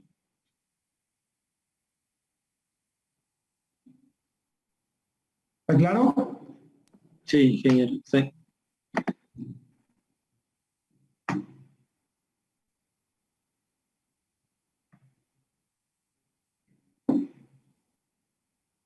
Bueno, por supuesto que estos reactores de neutro o el valor de estos reactores de neutro surgen de estudios eléctricos, ¿sí? Que se determina en este caso eran reactores de neutro de 1150 ohm, ¿sí? Bueno, acá se ven algunos gráficos de cómo es la corriente de falla principal y cómo después de la apertura queda una corriente ahí que se llama corriente arco secundario y cómo esa corriente arco secundario se puede disminuir con la ayuda de los reactores neutro. Esta corriente es sin reactor neutro y esta es con reactor neutro. Son todas simulaciones estas, ¿no? Que se hacen con unos programas. Vamos a ver también el tema de descargadores sobre tensión, pero bueno, esto lo vamos a ver más adelante también. Simplemente tienen que saber que los descargadores sobre tensión sirven para proteger. Bueno, muchachos, vamos a los equipos de las estaciones transformadoras contra dos tipos de sobretensiones. Existen tres tipos de sobretensiones y los descargadores protegen contra dos tipos. Los tres tipos de sobretensiones son sobretensiones temporales de frecuencia industrial, sobretensiones de maniobra y sobretensiones del tipo atmosféricas, ¿sí? Estos descargadores sirven para proteger contra descargas del tipo atmosférica y sobretensiones de maniobra, pero no contra sobretensiones temporales de frecuencia industrial. Si un descargador se llega a cebar o a actuar con una sobretensión de frecuencia industrial, se destruye térmicamente porque no está diseñado para soportar ese tipo de onda. Todo eso ya lo vamos a ver también más adelante, de hecho que van a hacer prácticos de selección de descargadores, etc. Pero bueno, acá esto lo vamos a pasar rápido. Simplemente acá se ve, en el caso de que uno energiza esa línea de puerto madre y la centro norte con una falla monofásica, ¿sí?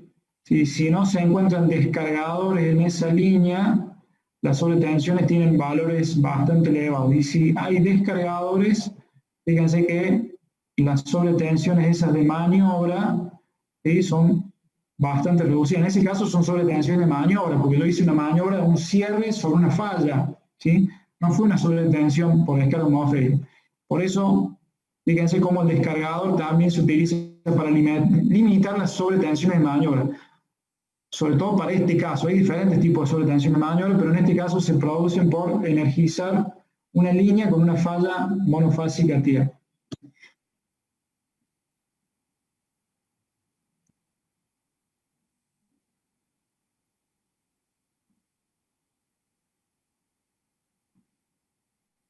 Bien, cuando vean un interruptor de 500 kV, ¿sí?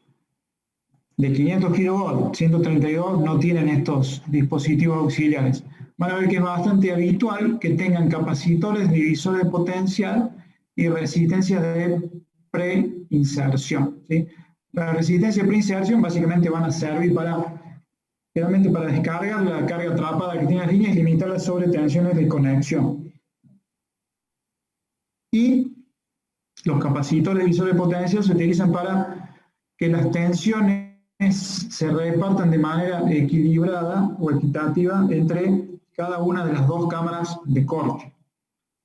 Los interruptores modernos, los que se fabrican en los últimos 10 años, ¿sí? Ya es raro ver que vengan con capacitores de división de potencial. Realmente ya las cámaras están diseñadas para soportar esos desequilibrios, así que ya prácticamente no se usan. Pero sí se usan resistores de preinserción para interruptores de línea, ¿sí? O sea que uno tiene que tener en cuenta para qué va a usar un interruptor de 500 kV en una estación transformadora. Si tengo que comprar un interruptor, por ejemplo, para un campo de transformador, no voy a comprar interruptores con resistores de preinserción. Voy a comprar interruptores sin resistores. O sea que puedo tener dos modelos. Es muy habitual que cuando uno compra interruptores para una estación de 500 kV, compre dos modelos de interruptores. Uno con resistores de preinserción y otro sin resistores de preinserción, ¿sí? Para las líneas vamos a utilizar interruptores con resistores. Fíjense cómo es el ciclo, ¿sí? Cuando yo quiero cerrar una línea, en primera instancia se cierra ese contacto, ¿sí? Que pone en serie una resistencia con la línea, ¿sí? Y al cabo de 8 milisegundos se cierra el contacto principal, ¿sí? Y luego se abre el contacto del resistor de preinserción, ¿sí? Eso es un funcionamiento habitual. Por supuesto que para interruptores, para campo transformador, esto no es aplicable. Esto es aplicable para interruptores de línea, ¿sí? Por eso tienen que tener en cuenta el día que trabajen en un proyecto y tengan que comprar interruptores, ¿sí? Tienen que prestar mucha atención. En 132 kV van a tener que prestar atención a qué cosa. A la necesidad de interruptores unitripolares y tripolares. Y en 500 kV van a tener que prestar atención si necesito interruptores con resistor de preinserción o sin resistor de preinserción. Los que son para línea, ¿sí? Son con resistor de preinserción. A ver, supónganse, les voy a dar un ejemplo. Vamos a dibujarlo. Tengo un esquema interruptor y medio, así. Acá tengo un interruptor, otro interruptor, otro interruptor. Acá salgo con un campo de transformador, esto supóngase que es un transformador, y acá salgo con un campo de línea. ¿Cómo tengo que comprar estos interruptores? Y el del medio y el de la derecha con resistor de preinserción, me parece. Y el de la izquierda, ¿sí? Claro, exactamente. Este no haría falta que tenga resistor de preinserción porque para energizar esta línea yo uso estos dos interruptores. ¿Está claro? No uso este interruptor para energizar la línea. Entonces, estos dos se compran con resistor de preinserción y este sin resistor de preinserción. Después hay que tener cuidado cuando uno compra los repuestos también, porque cuando uno compra equipos de alta tensión, también tiene que comprar repuestos.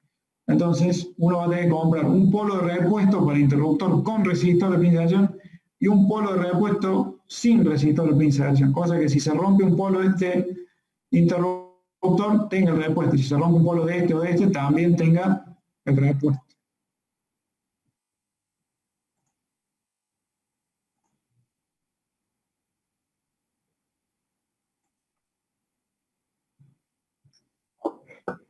Bueno, sigamos, vamos a pasar esto más rápido, si no nos llevamos más.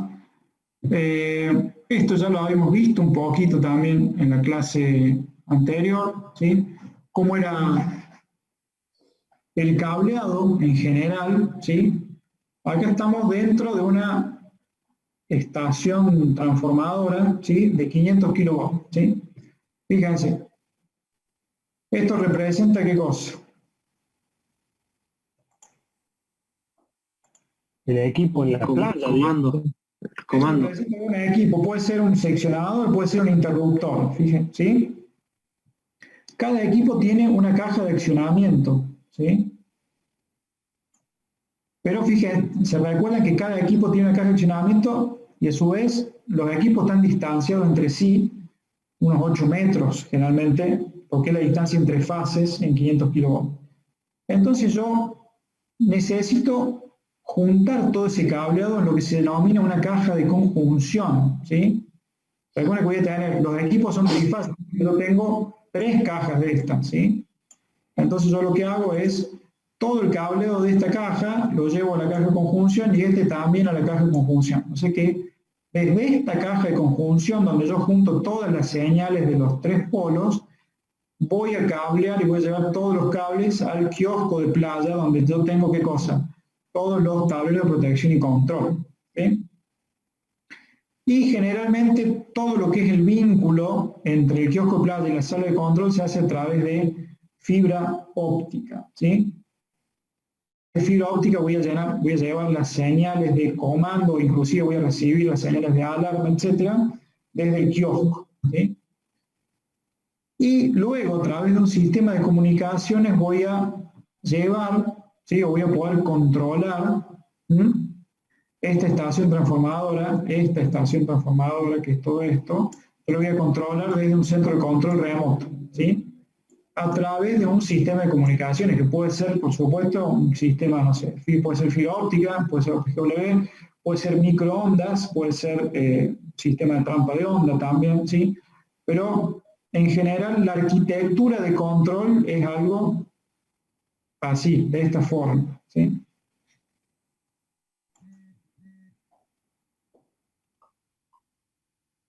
Esto en 132 kilovolts no tiene esta arquitectura, ¿por qué? Porque en 132 kilovolts, al ser las distancias mucho más chicas las distancias, yo tengo todo esto, en realidad está concentrado en un mismo edificio, ¿sí? Claro, todos los tableros de control, de protección y control están dentro del edificio de estación transformadora, hay un solo edificio. Y después tengo los equipos. Pero esto se mantiene, tengo un sistema de comunicaciones que me permite tener el control de la estación transformadora desde un centro de operación remoto. En el caso de EPEC es el centro de control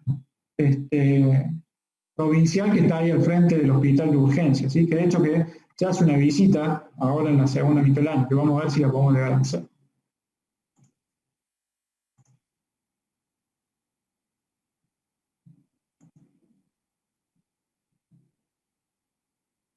Bien, el edificio de control, ¿qué encontramos en el edificio de control?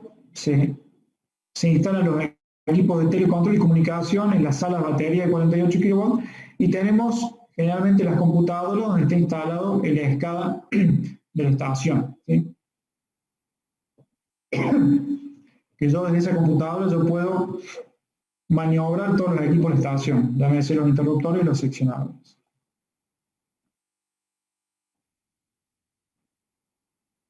Sala de comunicaciones, donde están todos los equipos de comunicaciones. La sala de baterías de 48 volts que se utilizan para justamente alimentar los equipos de comunicaciones. Estas serían las computadoras que se encuentran realmente en la sala de control y este es lo que se llama el SCADA, ¿sí?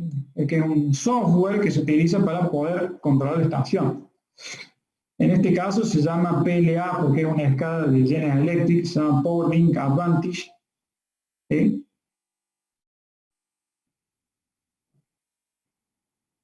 Esa sería la pantallita, ¿sí? Fíjense ya que está representado en esta pantalla el esquema unifilar de la estación, ¿sí? Esto es un esquema, fíjense, doble barra, interruptor y medio, ¿sí? Los cuadraditos son los interruptores, ¿ven? Los circulitos son los seccionadores. Cuando está todo, está lleno en círculo, significa que está cerrado. Y cuando está abierto, ¿sí? Cuando no está lleno el círculo, perdón, cuando está vacío, significa que está abierto el equipo. Lo mismo pasa con los interruptores, que son los cuadraditos. En este caso están abiertos, pero acá están cerrados. ¿Sí? Fíjense que en este caso seguramente esto sí no estaba energizado acá, porque no, estaba abierto acá. Estoy viendo si se veía algo de potencia acá, pero pareciera que no. No, porque estaba abierto este seccionador de línea, bueno, que no estaba operando. Pasa que esta foto se sacó durante las pruebas de puesta en marcha, intervención de puesta en marcha. Y acá en esta parte inferior de la escala van apareciendo todas las alarmas de la estación, ¿sí? Fíjense que este es una escala, un sistema de autotrol, que es General Electric, ¿sí? Acá dice, acá a la derechita, no sé si lo leen, acá dice Power Link Advantage, ¿sí? Por eso se llama PLA. O sea que yo desde esta pantalla yo puedo operar todos los equipos, ¿sí? Los interruptores y los seccionadores, siempre y cuando, por supuesto, se cumplan ciertas condiciones de enclavamiento, ¿no?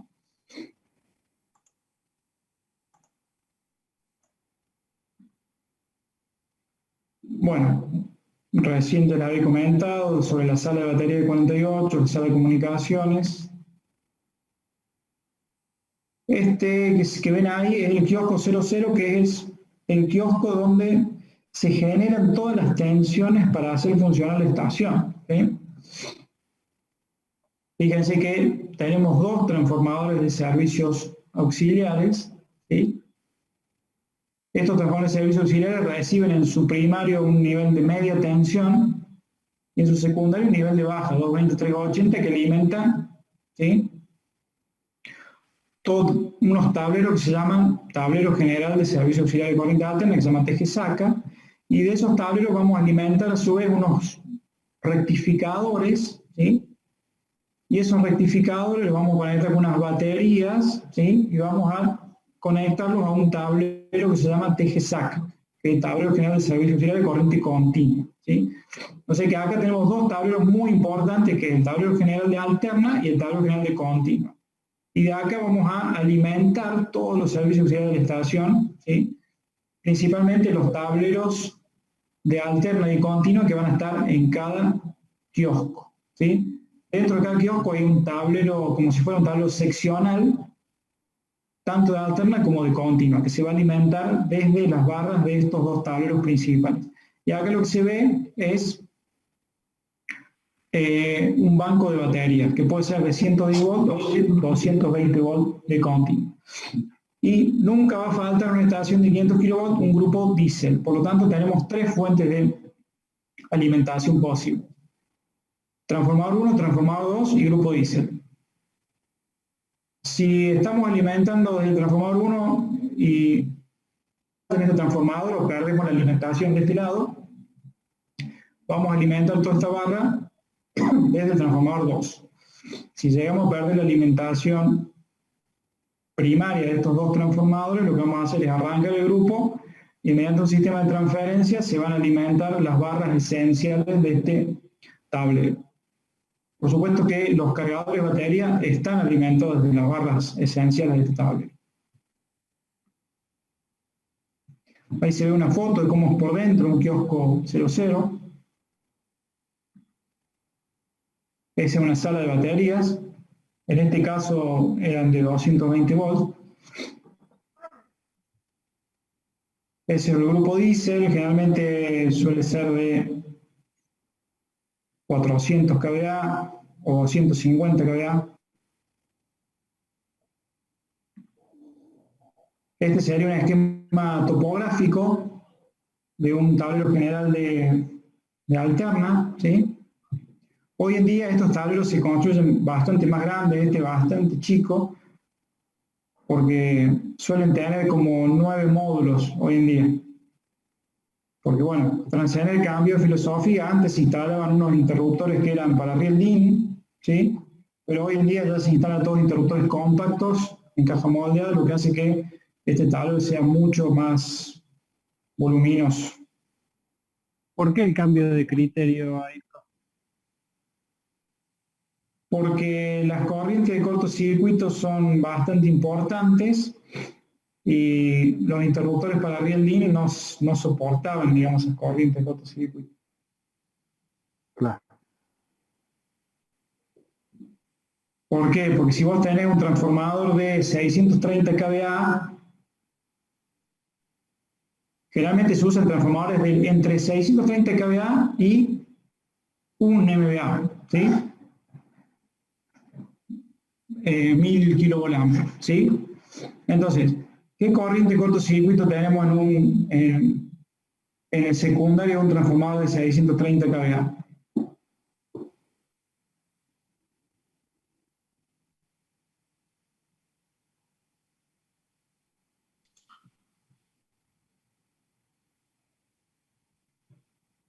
¿Cómo saben? ¿Cómo calculan eso?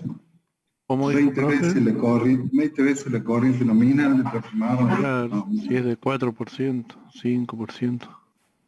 Claro, Entonces, exactamente. En función de la tensión de cortocircuito, será 25 veces o 20 veces la corriente nominal, más o menos, ¿sí? Entonces, bueno, para 630 kVA debe ser alrededor de 22 kiloamperes, una cosa así. Y estos transformadores están muy cerquita de este tablero, ¿sí? Están a pocos metros.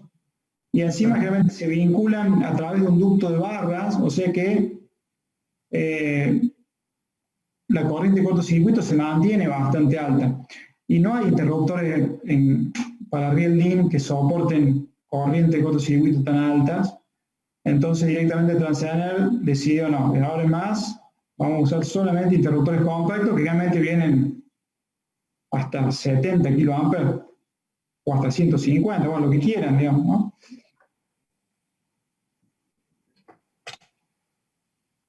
¿Ok? Sí, como debe ser, digamos. sí, sí, pues. Bueno, este sería el esquema unifilar, ¿sí? Fíjense que tienen 3 acometidas,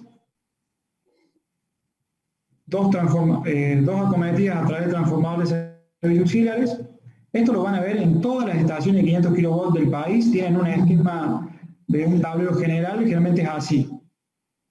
Son 3 barras, la barra A, la barra B y la barra E, que es la barra esencial, ¿sí? Generalmente, cuando tenemos alimentación del transformador 1, se alimenta toda la barra así, desde el transformador 1. Si perdemos la alimentación acá, se va a alimentar toda la barra de este transformador. Y si llegamos a perder los transformadores, arranca el grupo, se abren los acoplamientos y se alimenta solamente la barra de esenciales. Fíjense que acá se indica que está conectado el transformador a través de un conducto de barras, ¿sí? Al tejisaca. ¿Está claro?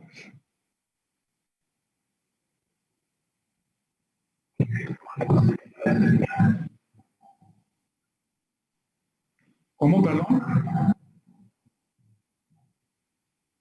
¿Puedes repetir la pregunta? No te escuché bien.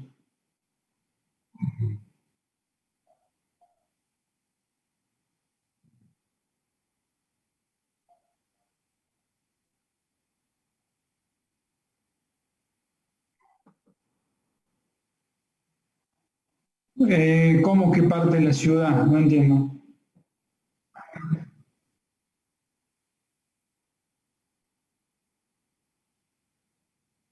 Claro, para hay una serie maniobrar de ciertos cargas. elementos. Hay una serie de cargas que son esenciales, que vos las vas a conectar en esta barra, ¿sí? ¿Qué cargas esenciales tenés, por ejemplo, en esa barra? Los cargadores de baterías, ¿sí? Porque vos no podés perder la tensión de comando y de control, que realmente es en continua. O sea que por más que se corten la energía de estos dos transformadores, cuando arranque el grupo te va a seguir alimentando los cargadores de batería y van a estar las baterías siempre cargadas. Después otras cargas esenciales que vas a tener van a ser todos los auxiliares de los transformadores de potencia. ¿Qué son los auxiliares de transformadores de potencia? Por ejemplo, los ventiladores para refrigeración se alimentan de esta barra de esenciales, porque eso no lo puedes perder. Si llegas a perder eso, perdes potencia en los transformadores. ¿Sí? Así que dos de las barras esenciales más importantes son los auxiliares de transformador y los cargadores de baterías. ¿Las baterías serían las UPS, ingeniero? No, en este caso no son UPS, son cargadores de baterías. Pero son rectificadores de 380, 110 o 220, tensión de batería. Un Sí, regulador en un bajo lugar- carga de los trafos también. Sí, en un lugar tenés... lo que pasa es que una UPS te sirve para alimentar cargas de alterna. ¿Me explico? Sí, ingeniero.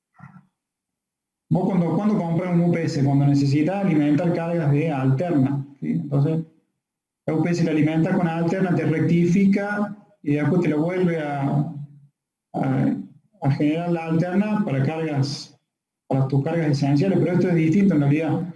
Vos tenés un rectificador, alimentas acá un rectificador y ese rectificador te mantiene cargas un banco de baterías, porque tenés cargas en continuo, tenés una barra de continua que vos necesitas que esté siempre alimentado, ¿sí? ¿Está claro? Sí. Bien. Esta sería una foto de ese TG-SACA. Fíjense cómo acomete acá en la parte superior con los ductos de barra, ¿sí?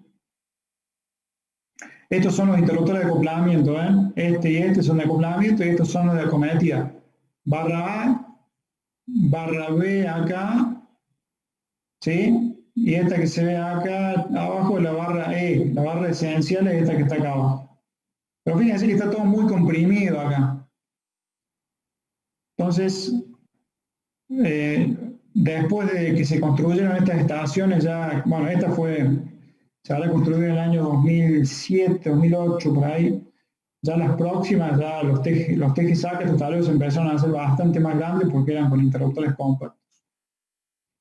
Estos interruptores que se ven acá son para Reading, son de la línea, no sé si algunos conocen Schneider, pero son los NG125.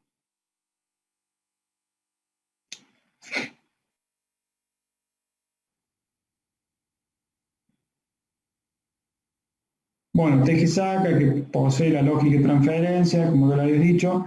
Este es el tablero de continua, el topográfico de lo que se llama TG-SAC, que es el tablero que sirve para alimentar con 110 o 220 de continua todos los circuitos de control, comando, protección, etc.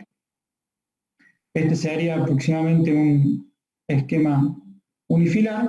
Y fíjense que tenemos dos barras. ¿Por qué tenemos dos barras? Porque una barra del sistema 1 y otra barra del sistema 2. Recuerden que yo les había dicho que en 500 kV teníamos doble sistema de protección y control. Por ejemplo, para proteger una línea tenemos dos tableros de protección. Un tablero del sistema 1 y un tablero del sistema 2. El tablero del sistema 1 lo vamos a alimentar con una tensión del sistema 1. Y el tablero del sistema 2 lo vamos a alimentar con una tensión del sistema 2. Por eso tenemos dos cargadores y dos bancos de baterías. Un cargador para el sistema 1 y otro cargador para el sistema 2. De hecho que tenemos una serie de seccionadores acá y conmutadores que nos permiten hacer inversiones, acá utilizar el cargador 1 con la barra del sistema 2 y al revés. Cosa que en 132 kV no van a ver algo así. Generalmente en 132 kV hay un solo banco de baterías, un solo cargador y una sola barra de continuo. Esto de los dos sistemas es típico de 500 kV, de la filosofía de 500 kV, ¿está claro? Porque se requiere mayor redundancia por los niveles de seguridad, ¿sí?, necesarios con un sistema sistema de 500 kV. Este sería un TG-SACA, también acá un problemita con el cuadro de alarma que no había llegado a tiempo, así que llegó después y se lo conectó al final.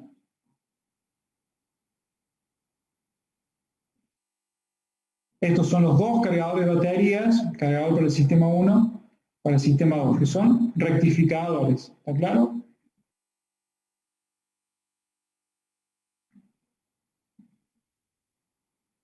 Estos son tableros de iluminación, bueno, no, vamos a pasar rápido acá. Y acá ya estamos dentro de los kioscos de playa, ¿sí? ¿Con qué nos vamos a encontrar dentro de los kioscos de playa? Fíjense, estos son tableros ¿de qué son? ¿Qué les parece?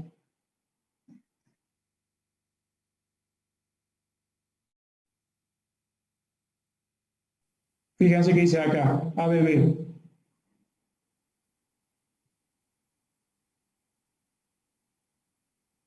Estos son tableros de protección, pero fíjense, son igualitos los dos tableros, significa que uno del sistema 1 y otro del sistema 2. Esto podría ser, por ejemplo, una protección de línea, ¿sí? Estos son todos los relés auxiliares que se denomina matriz de disparo de la protección. Y estas son todas unas fichas de prueba que me sirven para inyectar señales de tensión y corriente y poder ensayar la protección. Pero bueno, eso también lo vamos a ver en detalle más adelante, ¿sí? Pero para que vean, y estos tableros que se ven acá en este extremo son justamente los tableros de servicio auxiliares que se alimentan del tablero general que vimos recién, ¿sí? Son como si fueran tableros seccionales, ¿sí? Uno de alterna, que es este que está acá, y este es el de continua.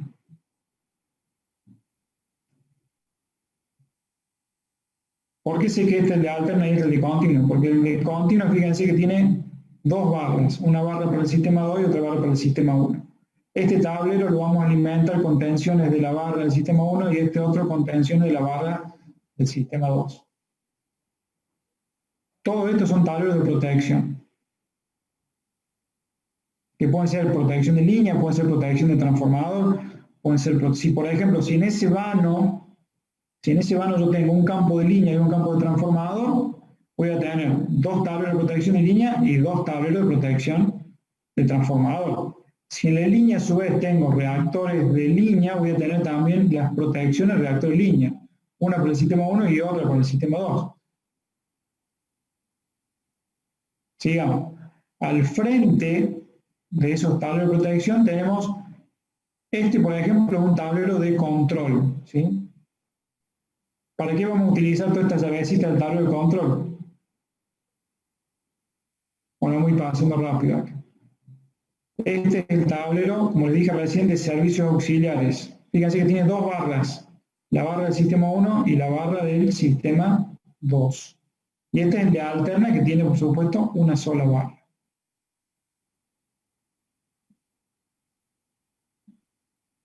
Acá se ve mejor el tablero de control. Fíjense que acá se ve, esto sería una barra, esto sería otra barra.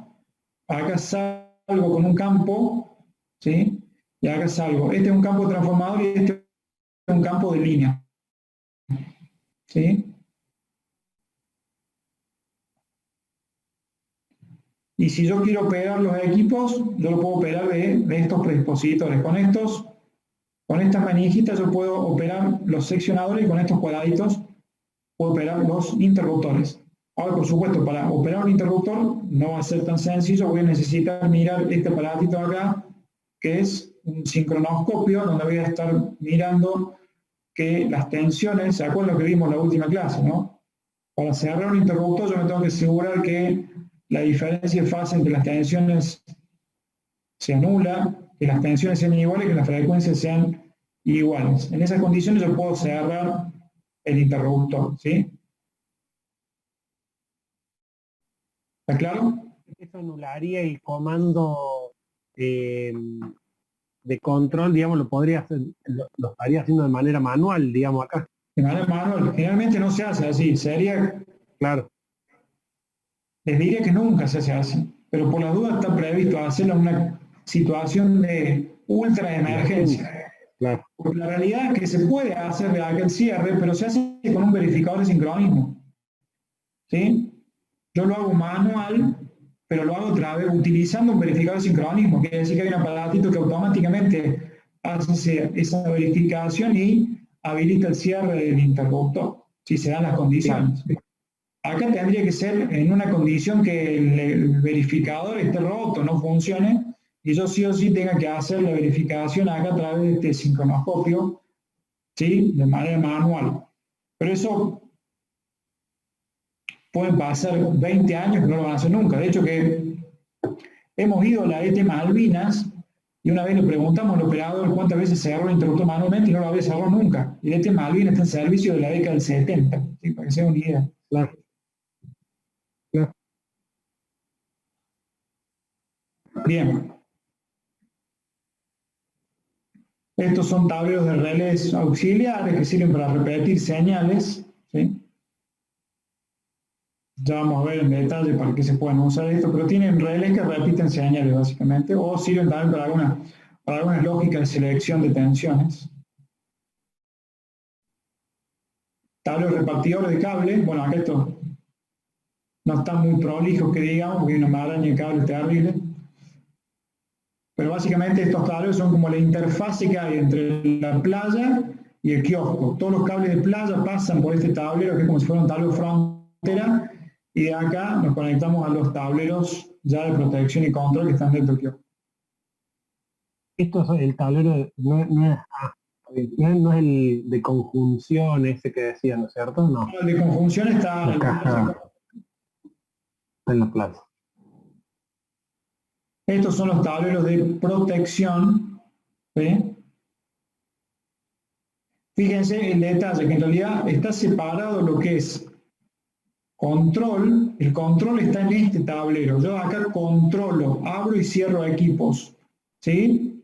Por un lado tengo el control y por otro lado tengo las protecciones, ¿sí? Estos son tableros de protección.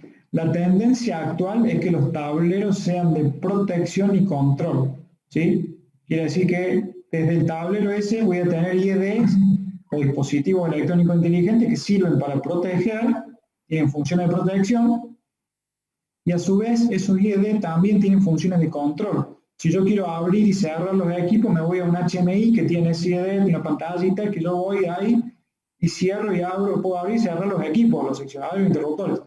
Yo no puedo hacer esto desde este tablero. Si yo vengo de este tablero, yo no puedo abrir y cerrar los equipos a voluntad. ¿Me explico? Sí, sí. La función de este tablero de protección básicamente es enviar una apertura a los interruptores cuando hay una falla. Si hay una falla en una línea, una falla en un reactor, en un transformador, lo que hacen estos equipos detectan esa falla y mandan una orden de apertura a los interruptores, ¿sí? O sea que yo como operador que me vengo y me paro delante de este tablero no puedo hacer nada, no tengo la posibilidad de controlar nada, ¿sí? No puedo abrir o cerrar un interruptor o un seccionador a voluntad, ¿sí? Para abrir el equipo me tengo que dar la vuelta y ver, me tengo que ir al tablero de control. Pero en la actualidad van a ver, sobre todo en estaciones de 132 kV y en estas últimas que está construyendo EPEC, los tableros son de protección y control. Tenemos un IED que cumple una función de protección principal, por ejemplo, la protección diferencial, y después tenemos una protección de respaldo abajo de esa protección, que a su vez cumple funciones de control. Entonces, desde ese IED de control yo puedo accionar los equipos a voluntad.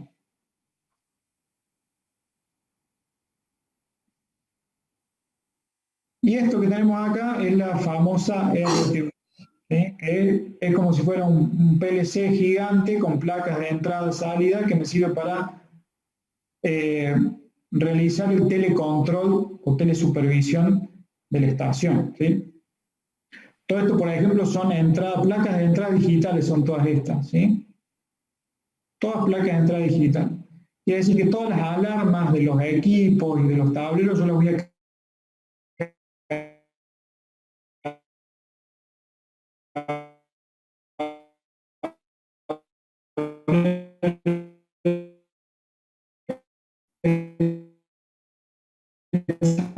placa de entrada a la relé.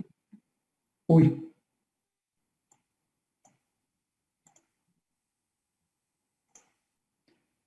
que tenga unas placas parecidas a estas, nada más que tienen unos relés. Entonces, ¿para qué utilizar esas placas de salida a relé? Justamente para poder abrir y cerrar el equipo de manera remota, ¿sí? Quiere decir que yo del centro de control mando una orden, digo voy a abrir tal interruptor, abrir. Bueno, lo que va a suceder es que un relécito de una placa de relé va a cerrar un contacto que va a ir cableado al interruptor y lo va a abrir, ¿sí? Entonces estoy haciendo una operación a través de este tablero que es la RTU, unidad terminal remota, que sirve para telecontrolar la estación. ¿Está claro?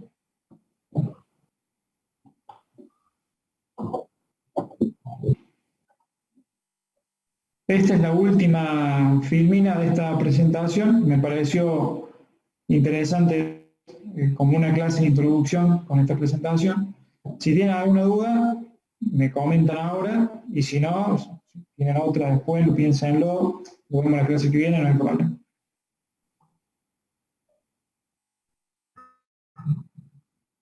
¿Sí?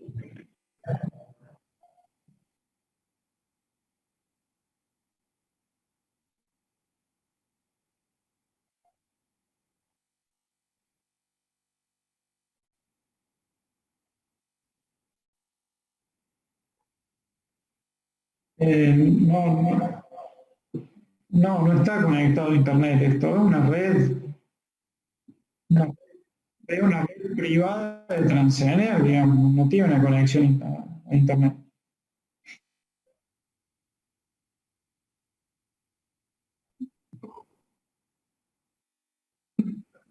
Sí, Camesa tiene acceso solamente a ciertas cosas nomás. Camesa, qué sé yo, están en esta foto, en alguna de estas fotos se ven los medidores SMEC. Bueno, esos medidores SMEC van a reportar a Camesa a través de un vínculo de comunicaciones exclusivo para Camesa.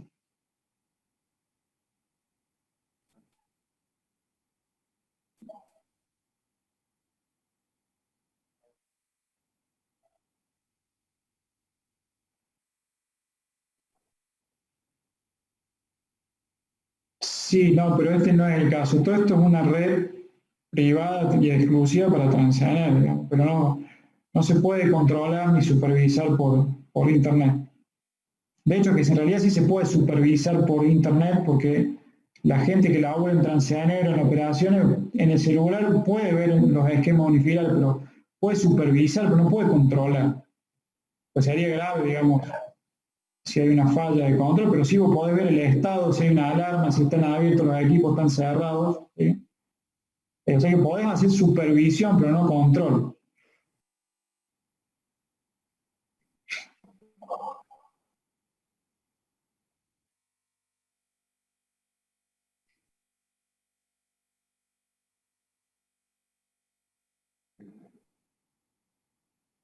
No. ¿Qué? Yo, la verdad, no conozco ningún caso. No cualquiera puede ingresar, te digo, a una estación de 500 kilovolts. Todas las que se han construido actualmente tienen circuito cerrado TV, o sea, están bastante supervisadas, digamos, ¿no? Hay guardias de seguridad a las 24 horas, o sea, no es tan fácil. Yo por lo menos no conozco ningún caso de así como de vandalismo, digamos, de alguien que se haya metido o haya hecho alguna maniobra indebida para dejar sin servicio de manera adrede. La verdad yo no conozco, la verdad que desconozco. Podría averiguar, pero la verdad que no me suena que haya ocurrido, por lo menos 500 kilovolts en 132, no sé, por ahí en 132, dependiendo de los gremios que son más pesados, la verdad que no sé. Tendría que ver si alguna vez en EPEC hubo algún problema de ese tipo. Que hayan querido sabotear la operación. Yo algunas veces he escuchado que se han dado ese tipo de situaciones, sobre todo cuando hay huelgas, hay paros, ¿sí? La gente de EPEC quiere que se pare absolutamente todo, pero esto no se puede parar. Necesita sí o sí una guardia mínima para que atiendan las urgencias, y en esos casos los que se ponen a operar, porque yo lo he escuchado de Benvenio, iban los jefes a operar la estación, cuando todos los empleados estaban de paro. Y bueno, se daban situaciones bastante conflictivas, digamos, porque los empleados no querían que vayan los jefes a hacer operaciones, etc. Pero bueno, eso fue hace bastantes años atrás, no sé si todavía se pueden llegar a dar ese tipo de situaciones. Yo nunca trabajé en EPEC, o sea que tampoco conozco tanto.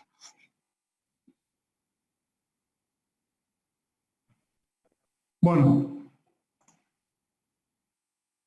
¿alguna otra consultita?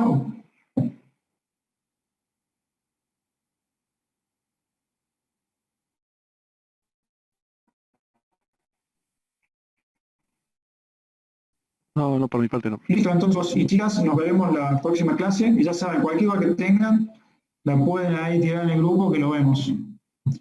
Dale, muchas gracias, profe. Esté bien. Gracias, profe. Gracias, ingeniero.